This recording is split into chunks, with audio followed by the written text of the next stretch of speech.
Bismillahirrahmanirrahim. Perkuliahan kali ini itu kita akan membahas terkait dengan manajemen pendidik dan tenaga kependidikan. Ini akan kita bahas apa itu pendidik, siapa itu pendidik, apa itu tenaga kependidikan, dan siapa itu tenaga pendidikan. Kemudian kalau bicara urusan pendidik dan tenaga pendidikan di sebuah satuan pendidikan atau di suatu lembaga pendidikan itu urusannya apa saja, apa yang harus diatur, kemudian bagaimana kita mengimplementasikan fungsi-fungsi manajemen yang minimal 4 itu, yaitu perencanaan, pengorganisasian, pelaksanaan, dan pengawasan atau pengontrolan di dalam mengelola pendidik dan tenaga kependidikan. Itu kayak apa? Ini yang akan kita diskusikan. Oke, teman-teman sekalian, sebagaimana biasa, bahan-bahan perkuliahan itu sudah saya kirimkan di e-learning, e-kampus kita. Silakan nanti diunduh, kemudian dipelajari, dibaca pelan-pelan sambil ngopi, sambil apa kayak gitu ya. Santai gitu, dibaca pelan-pelan. Nah, kemudian dibaca mulai awal sampai akhir itu nggak banyak ya, hanya 13 halaman ya. Itu sudah insya Allah sudah cukup sebagai media atau sebagai bahan pembelajaran perkuliahan dalam 1 minggu ini. Kemudian sebagaimana biasa nanti di akhir dari 13 halaman itu ada beberapa soal yang perlu dijawab untuk mengukur apakah pemahaman teman-teman dalam membaca bahan tadi itu sudah cukup, kira-kira begitu caranya. Nah, untuk perkuliahan dalam 1 minggu ini itu sebagaimana biasa juga, ini aturannya seperti ini ya. Teman-teman membaca buku, membaca bahan, kemudian berdiskusi, bertanya dalam hal kurang begitu memahami, silakan ditanyakan. Targetnya adalah teman-teman bisa menganalisis ya, unsur-unsur dalam pengelolaan pendidik dan tenaga kependidikan itu apa. Kalau kita bicara tentang pengelolaan pendidik atau guru dan tenaga kependidikan di suatu lembaga pendidikan itu urusannya apa ya, kira-kira begitu. Nah, kemudian kalau bicara tentang mengelola, itu kan berarti mengimplementasikan fungsi-fungsi manajemen. Itu gimana? Nah, nanti diharapkan terakhir itu setelah paham, itu bisa menggambarkan ya, dalam bentuk tulisan, dalam bentuk diagram, dalam bentuk peta konsep, dalam bentuk gambar yang bisa memahamkan dengan mudah. Sekarang itu biasanya anak-anak zaman sekarang, orang-orang zaman sekarang itu nggak begitu telaten membaca sesuatu teks yang panjang. Maunya itu langsung divisualisasikan dalam bentuk gambar yang sekali tatap, sekali lihat itu, oh ini toh, nah gitu loh. Makanya ini selalu tugas-tugas itu saya arahkan ke sana agar teman-teman dalam berkuliah ini itu juga punya orientasi, punya kemampuan, punya keterampilan untuk memudahkan sesuatu yang sesungguhnya konsepnya itu rumit tapi disederhanakan dalam bentuk gambar, dalam bentuk infografis yang orang sekali lihat itu tercerahkan tuh. Oh gini toh, kira-kira begitu. Itu kenapa teman-teman saya tugas-tugas ini saya ingin teman-teman bisa memvisualisasikan seperti itu. Nah, targetnya ini ya, tadi sudah saya sampaikan. Nah, bicara tentang pengelolaan ini ada beberapa pertanyaan mendasar ya. Sebetulnya apa sih pendidik, apa itu tenaga pendidikan, aspeknya apa saja, dan bagaimana mengaitkan fungsi-fungsi manajemen yang 4 itu di dalam aspek-aspek dalam pengelolaan sebuah pendidikan dan pendidik dan tenaga pendidikan pada suatu lembaga pendidikan. Nah, teman-teman sekalian, ini konsepnya seperti ini. Pendidik itu siapa? Ini saya ambilkan dari Undang-Undang Nomor 20 Tahun 2003 tentang Sistem Pendidikan Nasional. Pendidik itu adalah tenaga kependidikan ya. Jadi pendidik itu ternyata bagian dari tenaga pendidikan yang berkualifikasi sebagai guru, dosen, konselor, pamong belajar, widyaswara, tutor, instruktur, fasilitator, dan sebutan lain yang sesuai dengan kekhususannya. Misalkan sebutan ustadz, ajengan, itu semua itu adalah termasuk pendidik. Nah, jadi kalau disebut kata-kata pendidik itu masuk di situ adalah ada guru. Ini kalau biasanya di tingkat dasar, tingkat menengah ya, di MI, SD, SMP, SMA, di MTS, MA, itu guru biasa sebutannya. Kalau di perguruan tinggi biasanya orang menyebutnya dosen atau guru besar. Konselor, ini guru BK ya, guru bimbingan konseling atau orang yang memang tugasnya memberikan bimbingan dan mengkonseling. Kemudian pamong belajar, ini biasanya yang ada di PKBM itu ya, di pendidikan masyarakat itu loh, yang pendidikan kesetaraan yang di masyarakat itu namanya pamong belajar. Widyaswara ya, widyaswara ini kalau ada di tempat pelatihan di pusat diklat, di pusdiklat, pusat pendidikan dan pelatihan yang ada di Kementerian itu biasanya orang menyebutnya widyaswara. Nah, tutor ini juga biasanya dipakai di pendidikan yang ada di masyarakat itu. Kemudian instruktur, fasilitator. Nah, instruktur ini biasanya kalau di sekolah-sekolah olahraga, sekolah-sekolah praktek, sekolah-sekolah misalnya kegiatan-kegiatan eskul, fasilitator dan seterusnya ya. Ini beberapa sebutan yang termasuk kategori pendidik. Jadi kalau disebut pendidik itu ya kira-kira ini bentuknya. Nah, tugas utamanya itu setidaknya 4 ya, merencanakan, kemudian melaksanakan pembelajaran, membimbing dan melatih. Ya. Nah, kalau di dunia perguruan tinggi biasanya tambahannya itu melakukan penelitian dan pengabdian. Sehingga disebut dengan Tridharma ya, Tridharma perguruan tinggi. Nah, Tridharma perguruan tinggi itu ya pendidikan, kemudian penelitian dan pengabdian. Nah, itu kalau di dunia perguruan tinggi. Oke, nah terus kalau disebut tenaga kependidikan itu siapa? Nah, kalau menurut undang-undang itu juga begitu. Jadi tenaga kependidikan itu adalah orang atau anggota masyarakat yang mengabdikan diri dan diangkat untuk menunjang penyelenggaraan pendidikan. Menunjang, jadi kata titik tekannya di menunjang penyelenggaraan pendidikan. Kalau guru tadi itu kan langsung mendidik ya, mendidik. Nah, kalau tenaga pendidikan itu menunjang penyelenggaraan pendidikan. Itu bisa berupa ya tenaga administrasi itu. Nah, ini wujudnya ya. Jadi kalau disebut guru itu sebutannya kalau pendidik itu ini sebutannya banyak ini. Ya guru, dosen, konselor dan seterusnya. Kalau tendik tenaga kependidikan itu misalnya kepala sekolah. Nah, ini menarik ini. Kepala sekolah kalau dulu itu kepala sekolah itu adalah guru. Jadi definisi kepala sekolah itu adalah guru dengan tugas tambahan sebagai kepala satuan pendidikan. Itu namanya kepala sekolah. Jadi sebenarnya kepala sekolah itu guru. Artinya tidak boleh diangkat selain dari guru. Nah, tapi sekarang ini perkembangan waktu kepala sekolah itu sekarang tidak punya kewajiban untuk mengajar. Jadi kepala sekolah itu tugasnya hanya memanage, memimpin, kemudian mengelola bagaimana sebuah pendidikan itu berjalan di satuan pendidikan. Jadi tidak ada kewajiban mengajar. Ya, itu kepala sekolah ya. Karena itu di sini saya masukkan kepala sekolah itu bisa dimasukkan sebagai tendik juga tenaga kependidikan.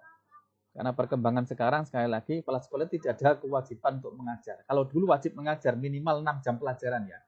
Minimal 6 jam pelajaran. Nah, kemudian kepala TU itu termasuk ya. Kepala TU, staf TU, operator sekolah, pustakawan, laboran, tenaga kebersihan yang menunjang ya. Yang menunjang di sekolah atau madrasah itu termasuk semuanya ada tenaga kependidikan. Oke, baik teman-teman sekalian. Nah, baik pendidik maupun tenaga kependidikan itu tugasnya ini cara kewajiban itu ini. Satu, menciptakan suasana pendidikan yang bermakna, menyenangkan, kreatif, dinamis dan dialogis. Luar biasa ini ya. menciptakan suasana, ya, suasana pendidikan, dan di lingkungan pendidikan itu bagaimana caranya diciptakan semuanya punya makna gitu. Artinya begini ya, menciptakan suasana bermakna itu. Cara jalannya seorang guru itu saja harus bermakna.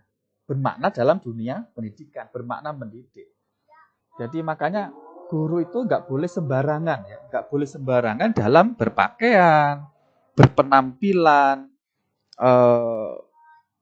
dan lain-lain. Karena apa? Karena semuanya mesti harus bermakna.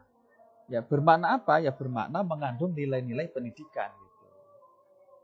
Itu kewajiban seorang pendidik ya seperti itu. Makanya harus hati-hati nanti ya kalau menjadi guru, harus dijaga betul penampilan. Prinsipnya adalah begini, prinsipnya. Semua hal berbicara, itu prinsip. Jadi semua hal yang terkait dengan guru itu berbicara. Berbicara itu artinya, misalnya ini saya sebagai guru, kemudian saya pakai baju jeans gitu ya, pakai baju apa, kemudian pakai pakaian yang kekinian lah. Itu artinya apa?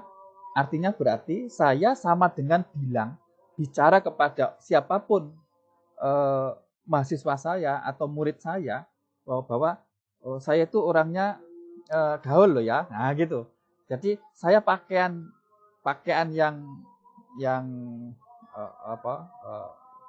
bergaya kekinian itu artinya saya sama dengan saya itu ngomong saya itu orangnya gaul ya. Nah gitu. Saya orangnya modern loh ya. Nah gitu. Jadi apapun yang ada dalam guru itu berbicara. Saya selalu pakai peci terus begini. Itu sama dengan saya ngomong, saya itu santri loh ya. Nah gitu. Jadi makanya prinsipnya sekali lagi, seorang guru, seorang pendidik, apapun yang berhubungan yang melekat pada dirinya, itu adalah bermakna di dalam pendidikan. Makanya hati-hati, pokoknya hati-hati. Maka harus ditoto betul, sebagai guru kita tata betul. Kemudian mempunyai komitmen secara profesional untuk meningkatkan mutu pendidikan. Komitmen, tekad yang kuat untuk secara profesional. Jadi pertimbangan itu profesionalitas. Memberi teladan, menjaga nama baik, baik itu nama baik lembaga, nama baik profesi, maupun kedudukan sesuai dengan kepercayaan yang diberikan kepadanya. Kedudukan sesuai ini maksudnya begini. Guru ketika dia hidup di tengah-tengah masyarakat, biasanya itu menjadi rujukan. Menjadi orang yang terpandang. Menjadi rujukan bagi perilaku-perilaku masyarakat lainnya. Nah, sebagai guru ketika di masyarakat pun harus sadar itu. Harus sadar, artinya apa? Dia harus tetap bisa berperan sebagai teladan bagi masyarakat sekitar. Jadi konsekuensinya seperti itu. Coba lah bisa dilihat ini kan ya. Halo? Halo? Halo? Iya Pak. Bisa Iya, dirasakan kan? Bisa dirasakan ya. Guru itu kalau di masyarakat itu kan gimana gitu. Jadi digugu dan ditiru ya, Pak. bukan diguyu dan ditinggal turu ya. Digugu dan ditiru Pak. Oke, itu makanya hati-hati. Intinya begitu. Nah, ini berikutnya gini. Sekali lagi kalau bicara tentang pengelolaan atau manajemen pendidik dan tenaga pendidikan, itu urusannya ini. Urusannya A sampai N ini ya.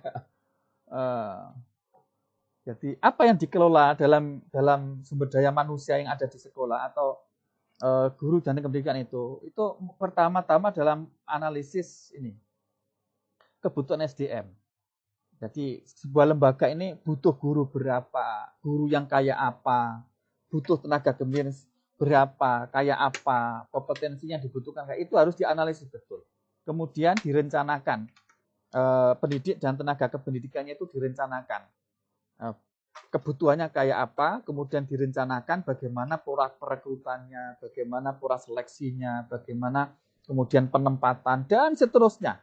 Dan seterusnya sampai kepada kompensasi ini tentang terkait dengan gajinya atau honornya.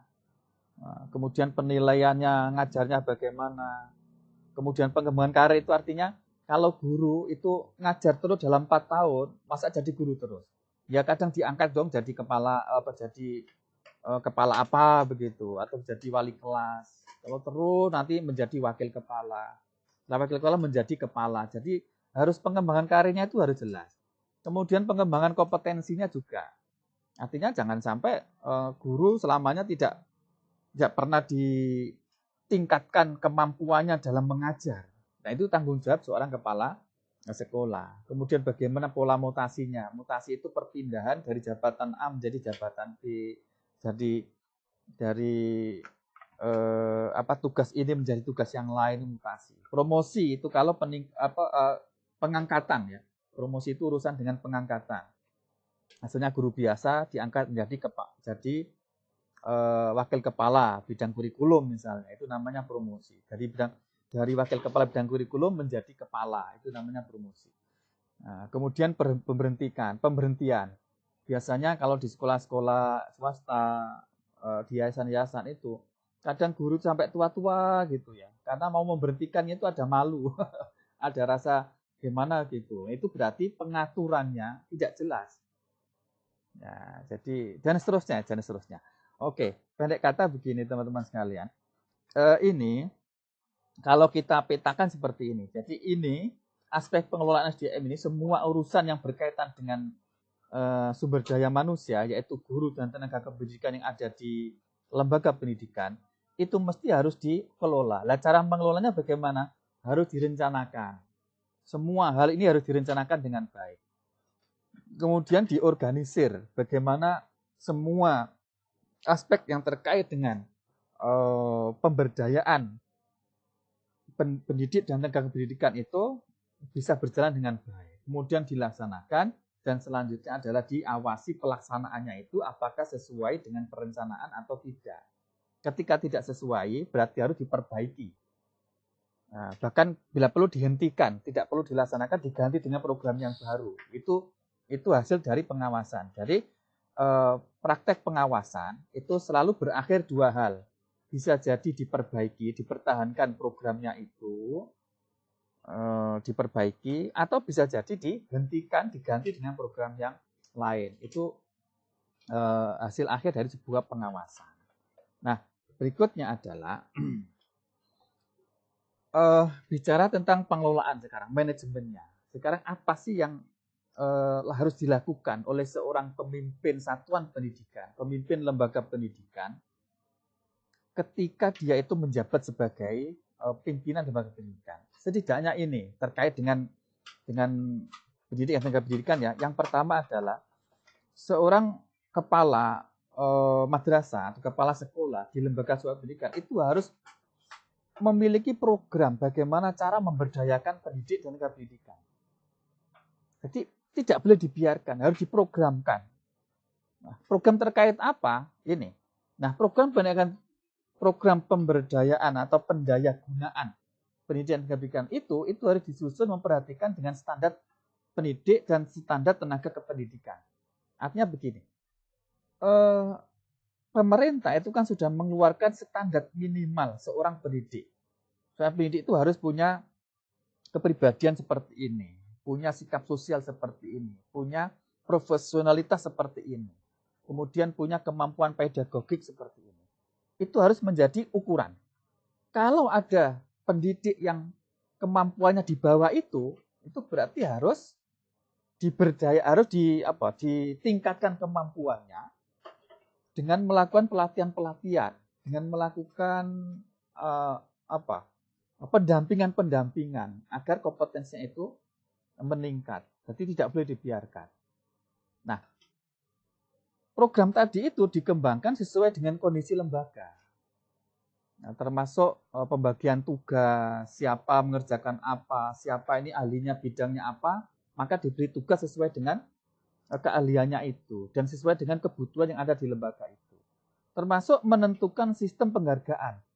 Harus ada itu. Jangan sampai diperlakukan sama antara pendidik atau tenaga pendidik yang biasa-biasa saja dengan yang berprestasi perlakuannya sama. Nah, itu nanti akan mengendorkan semangat dari pendidik dan tenaga kependidikan itu. Jadi harus ada sistem penghargaan sekaligus sistem punishment-nya, hukumannya. Kemudian pengembangan profesi secara profesional juga harus pengembangan profesinya dilakukan secara profesional. Artinya tidak berdasarkan like and dislike. Ini maksudnya begini. Kalau ada pelatihan, siapa yang dikirim untuk mengikuti pelatihan? Nah, ini dasarnya harus profesional. Tidak like and dislike. Mentang-mentang biasanya kan terjadi begini ya. Kalau ada undangan, ada pelatihan, orangnya itu saja yang dikirim. Yang dididik itu saja, yang dilatih itu saja. Nah, itu berarti pertimbangannya bukan profesional namanya. Harus adil dan terbuka. Siapapun bisa mengikuti. Nah, asalkan memenuhi syarat ini. Jadi itu sudah diatur sebelumnya, diatur. Ini yang pertama terkait dengan bagaimana pendayagunaan. Jangan sampai pendidik dan tenaga pendidikan yang ada di satuan pendidikan di sebuah lembaga itu kemudian tidak berdaya guna. Tidak berdaya guna apa ya? Ya wujudu keadamihi. Adanya sama dengan tidak adanya. Jadi kalau sampai ada guru atau tenaga kependidikan kok di situ wujudnya itu sama, nggak ada gunanya di lembaga itu berarti yang salah adalah ya kepala madrasahnya, kepala sekolahnya. Kenapa tidak didaya gunakan? Oke. Nah, ini beberapa hal yang harus dilakukan juga oleh pimpinan sebuah lembaga pendidikan. Melakukan promosi, ya, pengangkatan, kemudian pengembangan, tadi ya sudah saya jelaskan tadi, pengembangan kompetensinya. Kemudian penempatan, siapa ditempatkan tugas apa, siapa diangkat menjadi apa. Kemudian mutasi, jadi dipindah-pindahkan jabatan dan sebagainya. Ini mesti dilakukan secara profesional. Ini bisa dipelajari secara detail ya nanti. Oke, baik. Yang paling akhir itu begini. Jadi apa yang harus dilakukan oleh kepala sekolah ketika memberdayakan itu? Prinsipnya begini. Semua orang yang ada di satuan pendidikan atau di lembaga itu mesti diberdayakan. Mesti diberdayakan sesuai. Halo? Ya, Pak. Oke, masih kelihatan ya? Kelihatan, Pak. Tadi gelap. Ya, tadi Cuma sempat, tadi hitam semua, Pak. ya, sempat ini sudah bisa lihat lagi ya. Jadi ini intinya, teman-teman sekalian, ini intinya ya. Ini. Jadi apa yang dilakukan oleh kepala sekolah itu harus melakukan ini. Semua ini itu harus dikelola bagaimana dia itu berdaya sesuai dengan kewenangan, sesuai dengan tanggung jawab dan tugasnya untuk memberikan layanan pendidikan sebaik-baiknya, tentu sesuai dengan bidangnya masing-masing. Kalau sebagai guru ya mengajar dengan baik, sebagai konselor mendampingi siswa, sebagai pelatih ya melatih anak-anak menjadi profesional, sebagai tenaga kepustakaan yang bagaimana melayani media pembelajaran yang ada di perpustakaan, sebagai laboran, tenaga laboratorium yang bagaimana menggunakan laboratorium itu untuk praktikum dan seterusnya, sebagai teknik dan seterusnya. Jadi intinya semuanya ini harus berdaya guna. Jangan sampai ada yang nganggur, adanya tidak ada sama dengan tidak adanya. Oke, itu saja mungkin yang dapat kita